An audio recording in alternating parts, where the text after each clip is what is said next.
Hi guys, welcome to Family Focus Friday. Um, Today's message is part two to the identity video from last week because I have been challenged. So I showed a friend the identity video last week and she said, well, Emma, this is all well and good, but actually you're not saying how. You're just saying everybody, listen, it's his identity, blah, blah, blah. But you're not actually saying how. And she said, so how have you done it, if you have? And I was like, okay.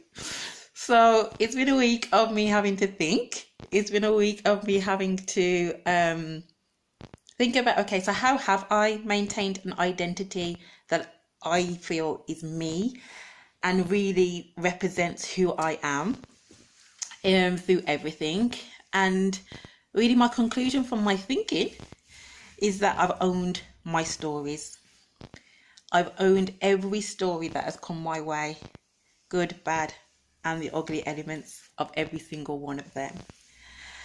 And in owning my story, I've owned myself, and I have owned everything that has impacted the very core of me.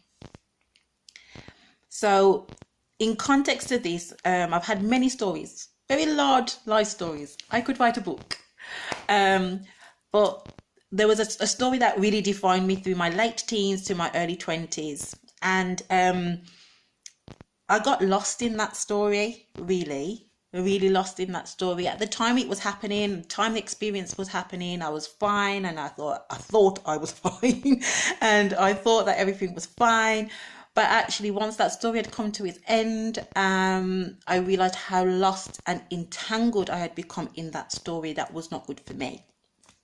And so that was the moment that I believe I made the decision never to be lost in a story again. I didn't know it. I didn't consciously make that decision.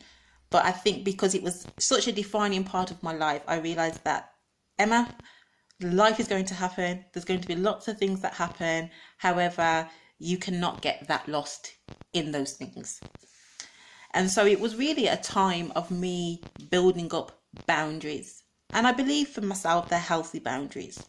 Healthy boundaries about who I truly am and get into the simplest and most humblest form of myself. So it's for me, looking at identity has been about engaging with everything that truly happens in life and making a decision about who I'm going to be in that moment.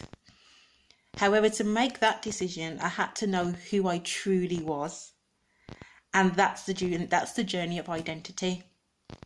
You know, what makes you, you, the very core of you, what speaks to your core, you know.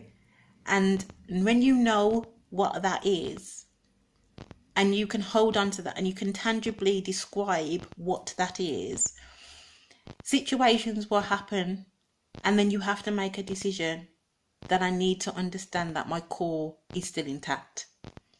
Because the core you is the person that will always strengthen your journey and strengthen your identity and strengthen everything. So everything that we go through changes us. Becoming a mom has changed me, a wife has changed me, you know, my responsibilities as my family changes, as a daughter has changed me. All of these things have an impact on who I am. However, I have learned who the core Emma is. And so I can maintain a strong and solid foundation through my stories. So in the challenge of the question, I'm sure she's going to be back like, yeah, really, Emma, say some more. But through the challenge of the question from my friend this week, I think in order to maintain identity, you have to first own what your identity is. As I said, the good, the bad, the ugly. And then you've got to know that when situations are happening, that you tap back into that core identity and hold on to that person, that little humble, simplest form of yourself.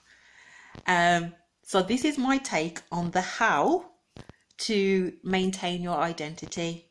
Know yourself, hold on to yourself, nurture who that person is. So, Family Focus Friday. Continue your journey on your identity of yourself.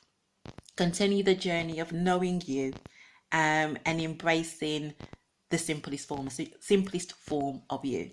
Have a great weekend.